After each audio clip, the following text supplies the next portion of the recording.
Hey, welcome back to Inside Corner. It's Friday night currently. I'm assuming the legions of you will actually be watching this Saturday morning as you prepare for the second game of the Cubs Cardinals series. But for now, we're going to bring you. I would call it a special edition. It's really not special though. I'm just going to try to actually keep it shorter. The last one was a little bit long, and it's late, and I want to get back to my catch-up of Game of Thrones. So I think I'm on season 3 somewhere. This is wild. Like, I don't even know what season I'm on, right? It's all I know is it's like really slow right now, and it's bothering me. So I'm assuming it gets really good because none of you will shut up about it. And what's wild is everybody's like, don't give me any of Endgame spoilers. Don't give me any Endgame spoilers. And then it's like Twitter is nothing but Game of Thrones spoilers. That's like it. Like, hey, dick, if you're not going to spoil this, maybe don't spoil this. Maybe somebody will want to watch it. I don't know. And then everybody's mad, like, oh, I've never watched an episode in my life. Oh. Anyway.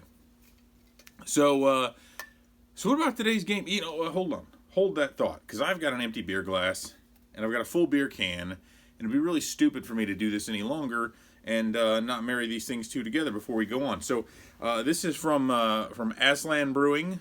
This is Batch 15 India Pale Ale, 6.7 alcohol by volume, 60 IBUs, so actually pretty low for an IPA there.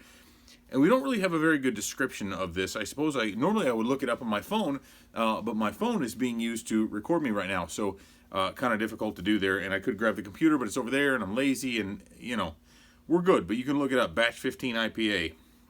So brewed and canned in beautiful Bellingham, Washington. This is a W state, they're all the same.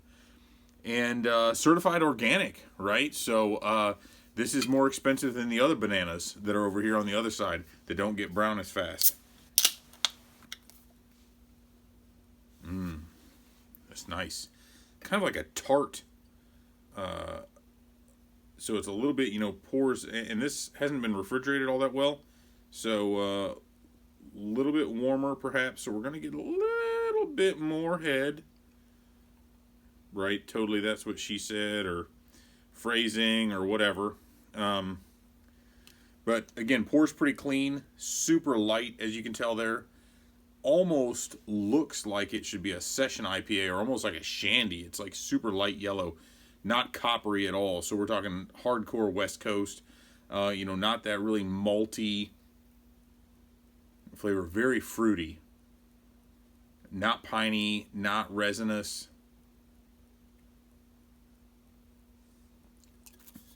Super smooth though, like incredibly smooth. I mean, this is almost, it's not at least from what I know, it doesn't say so on here. It's not a lactose IPA or a milkshake IPA. I don't know if anybody's had those, but they're doing that a lot. It's like a big thing now to brew them with lactose, which is a milk sugar basically, and certainly doesn't taste like milk. But if you think of maybe thickening that consistency and making it really smooth, that's and kind of sweetening it, and so you're not getting that bitter, really malty kind of beer. And like I said, this almost tastes like one of those, or like one of them. There's a lot of them now that if you brew them with oats or oat flakes, again, it gives it more of that creamy texture, and certainly, like I said, as you can tell, it's definitely very heavily carbonated, although part of that is because it is a little bit warmer. CO2 remains dissolved, or it stays in at cooler temperatures, and then as the temperatures rise, the CO2 is released, and so that's why you're going to get it a little more bubbly as it's warmer. But this is actually really, I got to keep checking it out to make sure. I like it. A little bit more melon. So if we kind of dial it back, I would say more of like a floral, definitely more of a on the fruit side rather than like a citrus. It's more of a melon, that softer, like a cantaloupe or watermelon or something like that. If you look at that versus like the bright tart flavors, definitely more subdued. So a really good one at 6.7%. Not a session type beer, but definitely one that I would call crushable in terms of it, you don't feel like it's very high ABV at all. So anyway, really good one. But let's get to the game today, man. Kyle Hendricks, really? 81 pitch complete game shutout. A Maddux. You want to know who the last pitcher was to throw a Maddux for the Cubs? Carlos Zambrano. Know who was there at the ballpark today? Carlos Zambrano. Now, Kyle Hendricks' 81 pitches were the fewest pitches for a Cubs pitcher in a Maddux since John Lieber in, I believe it was 01. And he had another complete game. Lieber was the man, but I think his was a 79 pitch Maddux, if I remember correctly. And I'm trying to remember, it was maybe, gosh, when was that? It would have been, was it 01 still, or was it as it turned? No, I'm trying to remember. Was it still in 2000? Whatever the case, it was. Anyway. Against, who was it? Was it against the Cardinals? No, it was against the Pirates, maybe? Whatever. I'm forgetting it because he had another complete game shutout against the Pirates, and that was in, like, July of 2000. Whatever the case may be, his was 79 pitches. Guess who was at the ballpark today? John Lieber.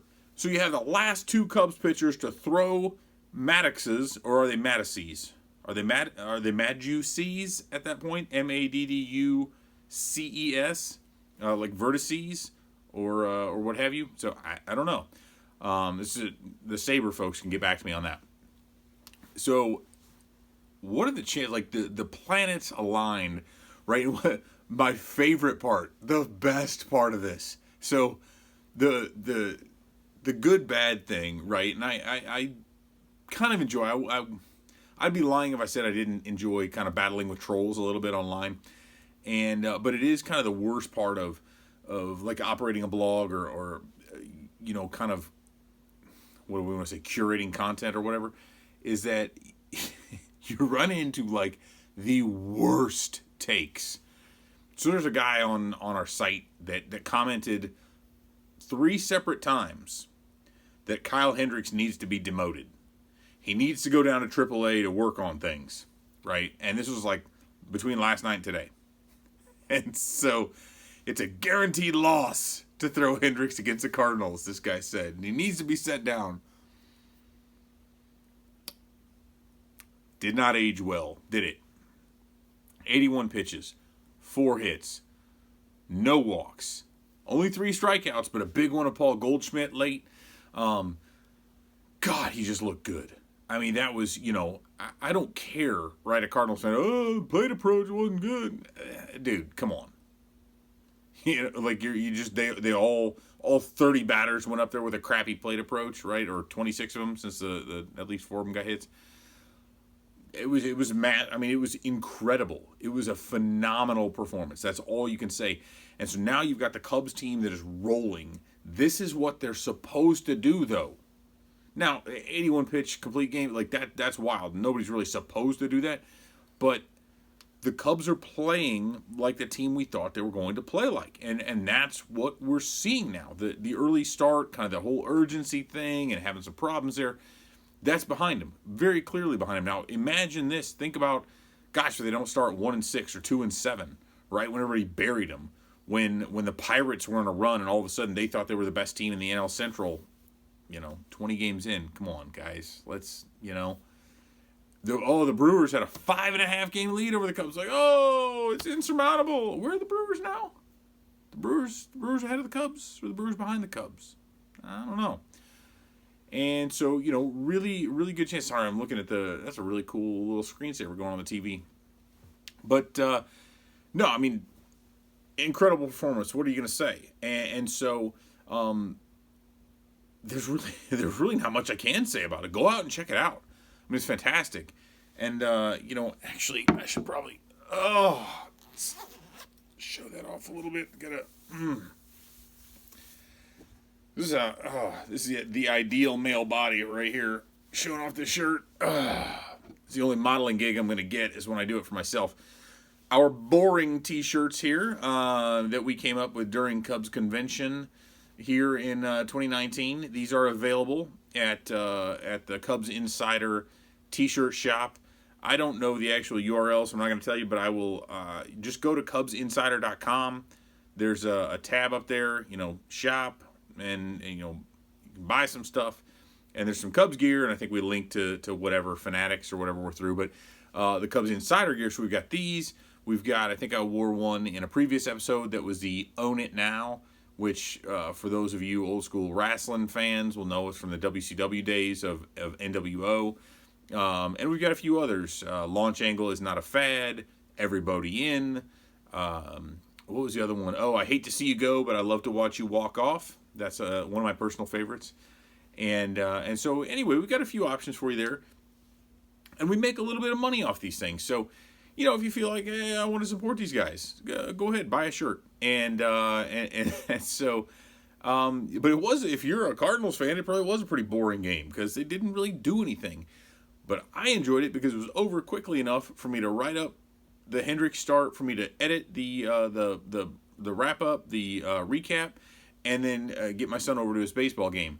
So they played tonight and lost, and they will play tomorrow night, which is why I'm not going to the Cubs game, because apparently it's not going to rain. So that's fine.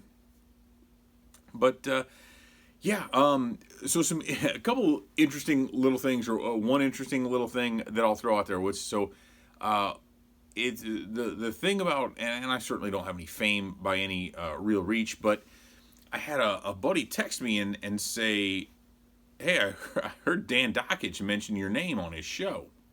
And Dan Dockich, ESPN basketball broadcaster, has a local show here, midday show in Indianapolis, which I've been on, right? I've been invited on as a guest to call in, or not to call in, but they called me, right? I have called in a few times and kind of been put to the front of the line, and Dan has retweeted stuff. I've met him multiple times in person. He's been very complimentary, very supportive, bought me a beer at a ball game one time. Really cool. But I hear that he was saying some completely erroneous things about me, that I was one of this group that wants Addison Russell banned for life, that I've said I want him banned for life, that I don't know what I'm doing. And so I tweet him, right? And hey, can I come on and discuss this? And he's like, yeah, I'll be, I got something going on until 1:45. Call me anytime after that. So it's about 2 o'clock. I think it was on a Wednesday. So I call in, and he mentioned, oh, we got to get to Evan, whatever, and he brings me on. And for 7 or 8 minutes, and I requested the audio. His producer asked, well, what do you want it for? I don't think they're going to give it to me. I wasn't going to tweet it out. I don't want to tweet it out. I just kind of want to listen to it again, because I sort of felt like in the moment I was being railroaded. I don't know I was, but that's Dan. I mean, that's his persona. He's going to take his stand, right? He's going to go up on his hill, pull out a sword, and he's just going to start flailing away wildly, regardless of what anybody says. Which is kind of unfortunate at times, because I'm like, I get it. Like, that's your shtick. That's how you've built your show. It would be nice maybe once in a while if you actually listen to reason, because the thing that he was going after was, there was a tweet by Phil Rogers, who, used to be of the Tribune or the Sun-Times or whatever. Now he's with Forbes. And Phil has been really, really falling on his sword about the Cubs need to bring Addison Russell back. Now, he had put something out and written an article, I think, right at the same day as Melissa Reedy, Addison Russell's ex-wife, came out with her interview with Kelly Wallace of Expanded Roster to describe the things that had actually happened to her. Some of them, not all of them. It was like, oh, Russell's, the Cubs are winners with Russell, they need to bring him back. So really poor timing, and some of that might have been coincidence, but just really bad. So a few days ago, Rogers is going on and on and on, like when the Cubs had said, we're going to option him. And he's like, oh, how can they? And he gives the record with it. And he said, the Cubs are lying. If it was a baseball decision, he'd be up. And he's going on about this stuff. And I'm saying, and I had responded to a few of those, or quote tweeted a few of them. And I said, this is really silly. You got to think about who's there. You've got a better shortstop there now. You've got an MVP candidate. You've got other players at second base. It doesn't make any sense. This is a baseball decision. absolutely there are personal things to it. I've written about it. I've talked about it on here. We won't go into all that. We don't need to.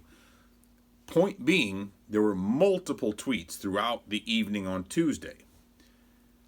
That continued into Wednesday because Phil was on the Mully and Haw show. He went into it again. He tweeted again.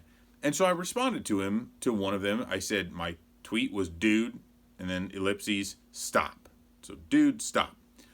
So Dockich sees that and decides, in his infinite wisdom, that that is the only interaction I have had with Phil, that that is the only thing I have said on the subject. Because, of course, I don't have a blog where I express my thoughts. I don't have this series where I express my thoughts. I don't go on other radio shows and express my thoughts. It was this one thing that I've ever done.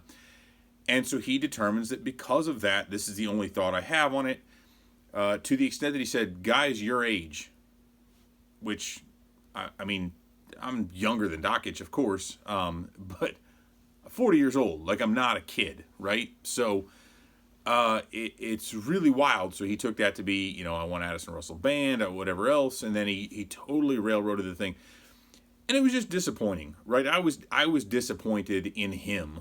I'm not the first, and I won't be the last. But it was I guess I should say it was off-putting, right? Because I can't tell, like, was it the Thunderlips versus Rocky from the beginning of Rocky 3 where, you know, Hulk Hogan is playing Thunderlips and he's trying to, you know, beat Rocky up and it's all wild and they're fighting. And then afterwards, you know, he's like, oh, man, it's all a good show. Come on in. I want to assume that's what it is. But it's just like a really weird, like, hey, let me set you up. And that, you know, that's all. I'm just saying, hey, I've been snarky with people before. I've totally gotten into it. But it's like when you're going to do stuff like that, generally you let the other person know so they're kind of like in on the gag. And I get it. I know what his shtick is, right? But it's just, it's bothersome to like kind of go with that whole thing. And I could, you know, lead that into a couple of other angles. But, right, he's like ragging on feminists. He's ragging on liberals and all that, and then, you know, oh, I shouldn't get political, but here, and, you know, and then jumps on this whole thing. Again, it's weird, and then part of that kind of led into, and I won't get into what went on last night, but there's definitely some stuff going on with that whole Cubs media thing, that the Cubs just keep kind of stirring the pot, but then other people are stirring the pot, and it's just kind of going, again, this weird, like, dude, let's just, at this point, let's just let it die, or at least let's put it someplace. And, you know, I put myself in the middle of it, and that was my own fault, but, oh my gosh, it's just been a tiring few days.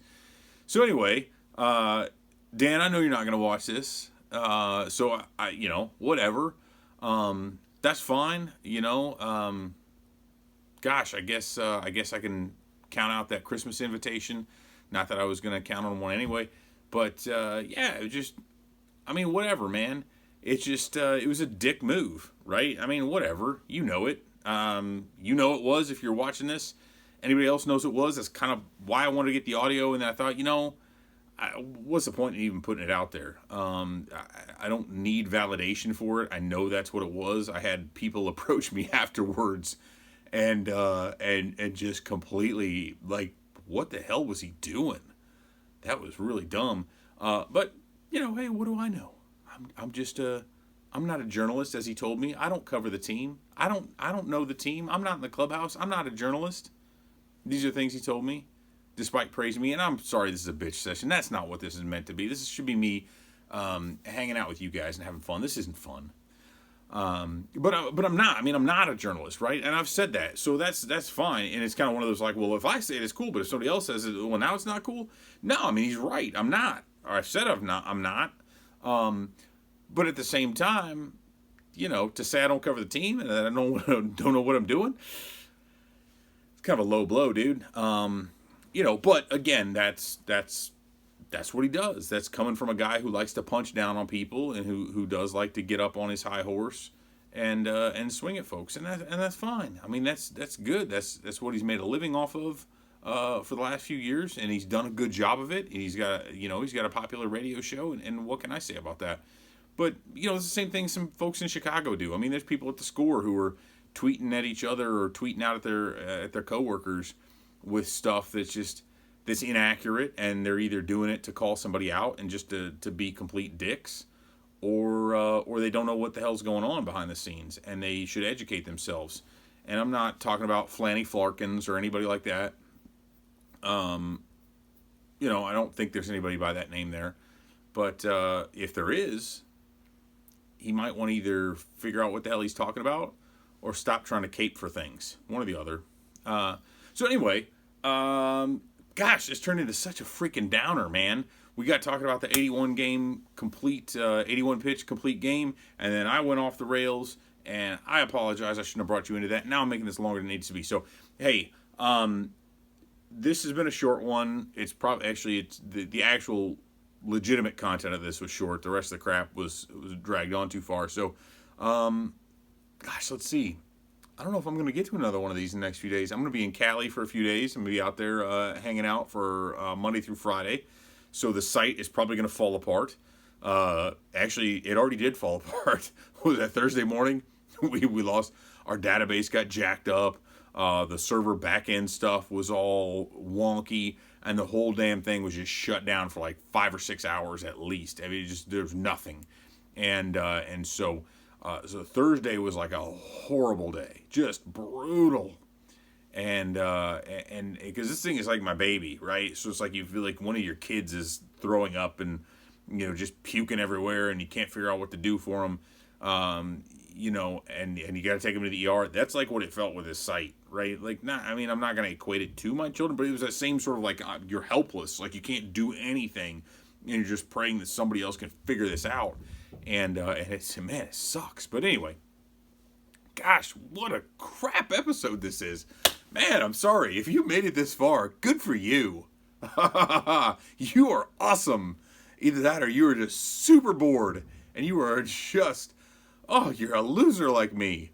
But hey, I've got a beer at least. Do you? I've got this dope-ass shirt. Do you? You should, because, hey, part with $20 or so and give some of that to me. That's the way to do it. No, but, we really do. I always say this. I always end this with a thanks, and I do. I thank you all for watching this stuff, for reading what we may have to write. Even if you're one of the jackasses that comments that, like, Chris Bryant needs to be traded because David Bodie is better, or that Kyle Hendricks needs to get sent down to AAA, whatever, right? Like, that's... At the end of the day, I might talk smack to you. I might get in your face about stuff, metaphorically speaking. I may think you're a complete idiot for a take you had, but you know what? Guess who else has been a complete idiot at times? This guy. I'm pointing at this person over here, by the way. I'm pointing through my head and over to the wall. This is not actually me. I've never been an idiot, as you can tell. But no. So really looking forward to it. I got my Airbnb today. I locked it down. It was like $150, couple blocks north of the Brawl Room for my Wu-Tang concert. So I'm super excited about that. Got a concert coming up on Sunday. Then I got to turn my ass around and get up real early to fly to... I'm flying into John Wayne. Love flying into John Wayne. Santa Ana, baby. Always fly in there. Never use LAX. But I'm going to be at Pelican Hill. Anyway, so that's why we're going to Santa Ana. So some cool stuff planned. You know what? Maybe... Hold on, let me smooth that out. Oh my God, if you people are watching this, I am just, I should edit this all out. It should all be gone. But I'm not, because we all love each other. I love you. Not you, but that person over there. Anyway, so yeah, so hopefully we'll be able to keep things up, and I'm just really happy for you guys sticking with us. Let's enjoy the Cubs game. I'm gonna be watching that, and then running to my son's game, and then I'm heading home for a brief little respite. Bring my aunt back down. My wife and I got a concert Sunday. Then I said the Cali trip. Then I'll be back, and we'll be chilling, and things will be back to normal, I hope. And looking forward to what the guys bring in my stead, and kind of taking a break. It's gonna be nice to take a little step back for a while, which I really should do. Yeah, that's actually going to be really good. As much as that's hard for me to do, it's really incredibly difficult, but I really need to. So anyway, this has gone longer than I thought it should, than you think it should. If you are still here, it's probably because you fell asleep with this still on. So put the cigarette out so it doesn't burn your legs, and pick up the beer so it doesn't spill everywhere. Enjoy it. I'm going to see Avengers Endgame tomorrow at noon, 12:40 actually. We just got our tickets again for the second time. So your spoilers will not harm me. I think I'm just going to go in there and start saying stuff out loud. Oh, this is when... I'm sure people would love me for that. So, hey, y'all have a great night. Please take care of each other. Be awesome. Be excellent. And buy a bunch of my shit so I make a ton of money. And I say that every time, and it hasn't worked yet. So eventually I figure maybe it will. So thank you. Have a good night.